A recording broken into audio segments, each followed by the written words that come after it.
रानी चींटी सभी चींटियों के साथ जंगल में रहती थी। सारी चींटियां रानी चींटी के व्यवहार से बहुत खुश थीं, क्योंकि वो सबके बारे में सोचती थी। इसलिए सब उसकी बात मानते थे। सभी चींटियां मिलकर अपना नया घर बना रही थी। रानी चींटी टीले के ऊपर खड़ी है। सारी चींटियां एक लाइन में हैं और एक दूसरे को मिट्टी के छोटे छोटे टुकड़े पास करती जा रही हैं। दूसरी तरफ चींटियों ने एक लकड़ी और ट्री वाइन की मदद से एक स्लिंग शॉट टाइप का शेप बनाया हुआ है, जिसमें वो एक मिट्टी का क्यूब फंसाकर ऊपर शूट करती हैं। ऊपर कुछ चींटियां उसे कैच करके घर बना रही हैं। ऐसे घर बनाने में तो बहुत समय लगेगा। सही कहा, पर इसी तरह मन लगाकर काम करने से जल्द ही हमारा घर तैयार हो जाएगा। फिर हम उसमें आराम से रह सकेंगे। ये भी तो सोचो। ये बात तो सही है। घर बनने के बाद तो आराम ही आराम है। दोस्तों, काम पर लग जाओ।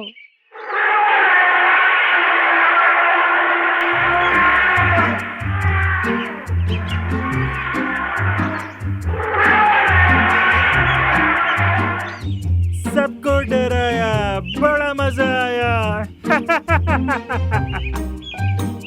ये है अप्पू हाथी।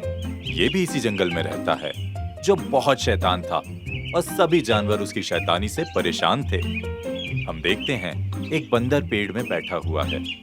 हाथी पेड़ के नीचे से गुजर रहा है और अपनी सूंड से पेड़ की डाल को खींच के छोड़ देता है, जिससे बंदर एक दूसरी डाल से टकराकर नीचे आराम कर रहे एक भेड़िए पर गिरता है। अप्पू उन दोनों पर हंसता है। अप्पू, तुम्हें दिखाई नहीं दे रहा? हम यहाँ खेल रहे थे। अप्पू की शैतानियाँ रोज रोज बढ़ती ही जा रही हैं। इसने मुझे भी पेड़ से गिरा दिया। हाँ तो क्या कर लोगे? ये मेरा जंगल है, मैं जो चाहूँ वो करूँगा।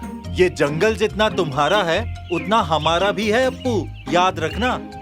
लेकिन अप्पू अपने घमंड में चूर था और उसने किसी की बात नहीं सुनी और नहाकर वहां से चला गया। इधर चींटियों का घर बन चुका था और वो अब अपने लिए खाना इकट्ठा कर रही थी। तभी अप्पू वहां आता है। हम देखते हैं सारी चींटियां वैसे ही एक दूसरे को खाना पास करती हैं और वो खाना टीले के अंदर डाल रही हैं। इतनी मेहनत, वो भी ऐसा घर बनाने के लिए?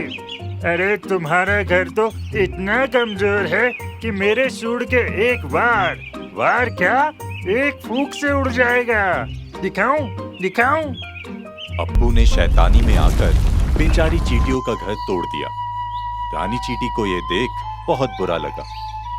हम देखते हैं कि सारी चींटी दुखी हो जाती हैं और जैसे ही उनका घर टूटने लगता है, सब फिसल के नीचे गिरने लगती हैं। रुको अप्पू, ऐसा मत करो।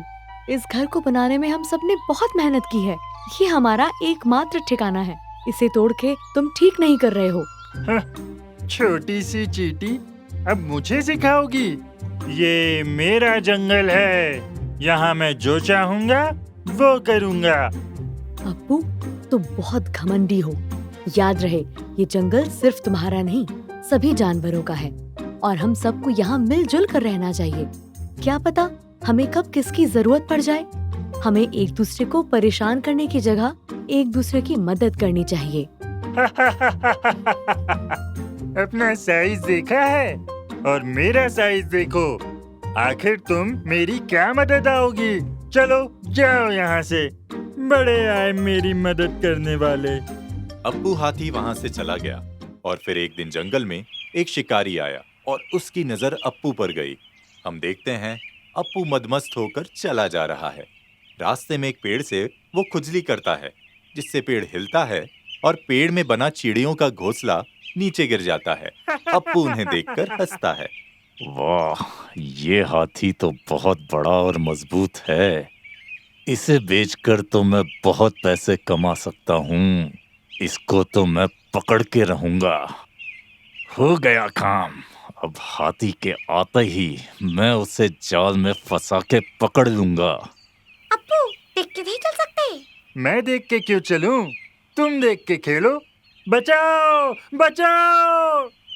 अब आया ना हाथी जाल के नीचे। अप्पू शिकारी के जाल में फंस चुका था। शिकारी उसे चुपके देख ही रहा था। तभी अप्पू की आवाज सुनकर रानी चींटी वहां आती है और उसकी नजर शिकारी पर पड़ती है। अप्पू को फंसा हुआ देख उसको दया आ गई। रानी चींटी ने अप्पू की मदद करने की सोची। रानी चींटी अप्पू के पास जाती है। अप्पू, मेरे दोस्त, तुम घबराओ मत, मैं आ गई हूँ। मैं तुम्हारी मदद करूंगी और तुम्हें यहाँ से निकाल लूंगी। और रही इस शिकारी की बात, तो इसको तो हम मजा चखा देंगे। चलो साथियों। अरे बचाओ, कोई बचाओ इन चींटियों से, बचाओ। ये तो मुझ शिकारी का ही शिकार कर रही हैं, बचाओ। शिकारी के भागते ही रानी चींटी अप्पू के पास आती है। शिकारी तो चला गया, लेकिन मैं इस जाल से बाहर कैसे निकलूंगा?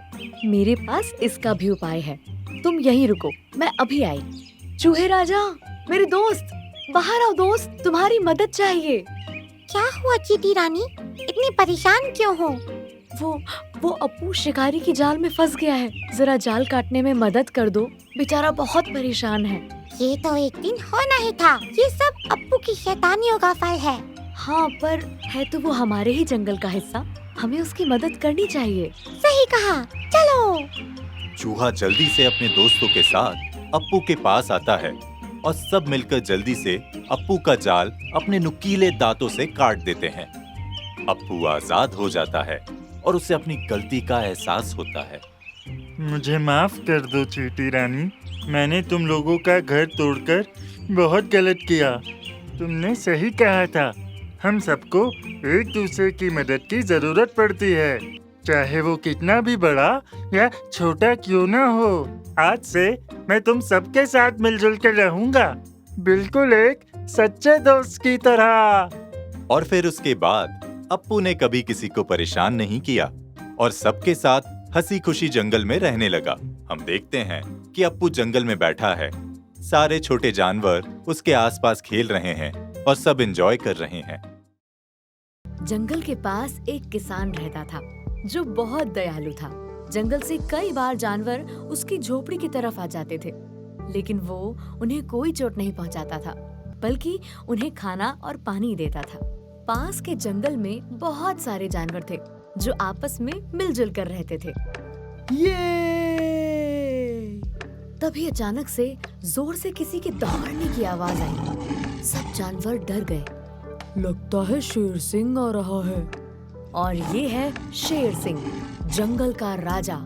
इसकी सभी जानवर बहुत इज्जत करते थे और डरते भी थे। सभी जानवर उसको देख के शांत हो गए और अप्पू के पीछे छुप गए। बंदर तो इतना डर गया कि वो सीधे पेड़ पर ही चढ़ गया। महाराज की जय हो। कैसे हो तुम लोग? जंगल में कोई तकलीफ तो नहीं? आपके होते हुए तकलीफ कैसी महाराज, आपकी कृपा से हम सब बहुत खुश हैं। हम तो बस अप्पू के साथ खेल रहे थे। बहुत बढ़िया। अप्पू, कहीं सब मिलकर तुम्हें परेशान तो नहीं कर रहे? नहीं नहीं शेर सिंह, ये सब तो बहुत प्यारे हैं। शेर सिंह भी सबको खुशी खुशी खेलता देख बहुत खुश हुआ और वहाँ उन्हें छोड़कर आगे चला गया। ठीक है, तुम सब खेलो, मैं आगे से घूम कर आता हूँ। उसी दिन जंगल में कुछ खतरनाक शिकारी आए जानवरों का शिकार करने। आज तो कोई जानवर दिखाई ही नहीं दे रहा। खोजते रहो, कोई ना कोई जानवर जरूर दिखेगा। तभी उन्हें एक झाड़ी के पीछे कुछ पत्ते हिलते दिखाई देते हैं और उनका ध्यान झाड़ियों की तरफ जाता है और उनकी नजर वहाँ से जाते शेर सिंह पर पड़ती है। वो रहा शेर, चलो। शिकारी शेर सिंह को देखकर उसके पीछे हथियार लेकर दौड़ते हैं। शेर सिंह ये देखकर डर जाता है और अपनी जान बचाने के लिए भागता है। ये शिकारी कहाँ से आ गए? मुझे जल्दी जंगल के दूसरे जानवरों को बताना होगा। शेर सिंह को भागता देख शिकारी उस पर हमला करने लगते हैं। शेर सिंह का शिकार करना इतना आसान नहीं है इंसानों। निशाना लगाओ, निशाना लगाओ। शेर सिंह उनके वार से बचता हुआ भागता है। ये देख शिकारी शेर सिंह पर फिर से निशाना लगाते हैं और इस बार उनका निशाना बिल्कुल सही लगता है और तीर सीधे शेर सिंह के पैर में लगती है। शेर सिंह जख्मी होकर वहीं गिर जाता है। मैं तो उठ भी नहीं पा रहा, अब क्या करूं? शेर सिंह को जख्मी कर शिकारी उसको पकड़ने के लिए उसकी तरफ बढ़ते हैं। शेर सिंह ये देख परेशान हो जाता है। शिकारी उसके करीब और करीब आने लगते हैं। मुझे इनसे किसी भी तरह बचना ही होगा। जंगल की तरफ गया तो पकड़ा जाऊंगा। मुझे दूसरी तरफ भागना होगा। बस यही एक तरीका है इनसे बचने का। शेर सिंह अपनी पूरी ताकत लगाकर वहाँ से उठता है और किसी तरह लंगड़ाते हुए गांव की तरफ भागता है। शिकारी वहाँ आते हैं और शेर सिंह को गायब देख आश्चर्यचकित हो जाते हैं। ओह, वो शेर कहाँ गया? अभी तो यही था। कहीं भी गया हो, पर ज्यादा दूर नहीं गया होगा। आखिर वो जख्मी है। हम फिर से वापस आएंगे और उसे पकड़ लेंगे। अभी रात भी होने वाली है। चलो यहाँ से। शिकारी बाद में वापस आने की सोच वहाँ से चले जाते हैं। जख्मी शेर सिंह किसी तरह वहाँ से चलता हुआ उस दयालु किसान की झोपड़ी तक पहुँचता है और वहीं बेहोश हो जाता है। अब मुझसे और चला नहीं जाएगा। उसी समय किसान बाहर आता है और शेर सिंह को वहाँ गिरा हुआ देखता है। ये तो बहुत जख्मी है, मुझे इसकी मदद करनी चाहिए। किसान ने रात दिन शेर सिंह की सेवा की और धीरे धीरे शेर सिंह के सभी घाव भर गए। किसान ये देखकर बहुत खुश हुआ और खुशी खुशी शेर सिंह को विदा किया। वो वापस अपने जंगल चला गया। शेर सिंह को बहुत दिन से जंगल में नहीं देखकर बाकी जानवर भी चिंतित थे और जब उन्होंने शेर सिंह को देखा तो काफी खुश हुए। अरे शेर सिंह, इतने दिनों से कहाँ थे? दिखाई नहीं दिए। क्या बताऊं अप्पू, मेरे पीछे शिकारी पड़े थे। बड़ी मुश्किल से जान बचाकर भागा। तुम लोग भी सावधान रहना, शिकारी फिर से वापस आ सकते हैं। कुछ दिनों बाद वही शिकारी फिर से जंगल में आए और इस बार वो पूरी तैयारी के साथ आए थे शेर सिंह को पकड़ने। उन्होंने एक पेड़ के ऊपर अपना पिंजरा टांग दिया और शेर सिंह का इंतजार करने लगे। तभी शेर सिंह घूमता हुआ उसी पेड़ के नीचे गुजर रहा था और जैसे ही वो पिंजरे के नीचे आया, शिकारी ने रस्सी खींच दी और पिंजरा सीधे शेर सिंह के ऊपर गिरा। आखिर इस बार ये शेर पकड़ा ही गया। अब हम इसे चिड़ियाघर में बेच के खूब पैसे कमाएंगे। शेर सिंह जोर जोर से दहाड़ने लगा। ये इतना चिल्ला क्यों रहा है? लगता है इसे भूख लगी है। फिर तो हमें इसे कुछ खिलाना चाहिए। अगर ये भूख के मारे कमजोर हो गया तो कोई इसे नहीं खरीदेगा। शिकारी को लगा कि शेर सिंह को भूख लगी है, इसलिए दोनों शेर सिंह को वहाँ छोड़कर गांव की तरफ उसके लिए कुछ खाना लाने चले गए। जंगल में कोई जानवर तो नहीं मिला, क्यों ना हम इस किसान को ही उस शेर का खाना बना दें। आइडिया तो अच्छा है, चलो इसे ही पकड़ के ले चलते हैं। नहीं, छोड़ दो मुझे, मैंने कुछ नहीं किया। शिकारियों ने उस किसान की एक न सुनी और उसे लेकर शेर सिंह के पिंजरे में बंद कर दिया। शेर सिंह को सच में भूख लगी थी। नहीं नहीं, मुझे मत खाओ, मुझे छोड़ दो। किसान ने जैसे ही अपना सर ऊपर किया, शेर सिंह ने उसका चेहरा देखा और उसे पहचान गया। उसे याद आ गया कि किस तरह एक बार उसी किसान ने उसकी जान बचाई थी। शेर सिंह उसके पास जाकर उसके सर पे अपना पंजा फेरने लगा। शिकारी ये देख हैरान हो गए। ये शेर उस इंसान को खा क्यों नहीं रहा? इधर किसान को ये समझ में आ गया कि शिकारी ने शेर सिंह को बंदी बनाया है। उसने शेर सिंह को बचाने की सोची और शेर सिंह के कान में अपनी योजना बताई। शेर सिंह किसान की बात समझ गया और फिर किसान ने कुछ सोचकर शिकारी से कहा, ये मुझे नहीं खा रहा क्योंकि ये मेरा दोस्त है। तुम लोग इसे पिंजरे से निकाल दो। ये अपने आप तुम लोगों के साथ खुशी खुशी जाएगा। तुम लोगों के साथ जाने से इसे अच्छा अच्छा भोजन भी मिलेगा। यहाँ जंगल में तो शिकार खोजने में इसे कितनी दिक्कत होती है। और अगर ये भाग गया तो? इसकी जिम्मेदारी मैं लेता हूँ, ये कहीं नहीं भागेगा। हम पिंजरा खोल देते हैं। और जैसे ही पिंजरे का दरवाजा खुला, शेर सिंह ने शिकारियों पर हमला कर दिया। बचाओ, बचाओ, शेर!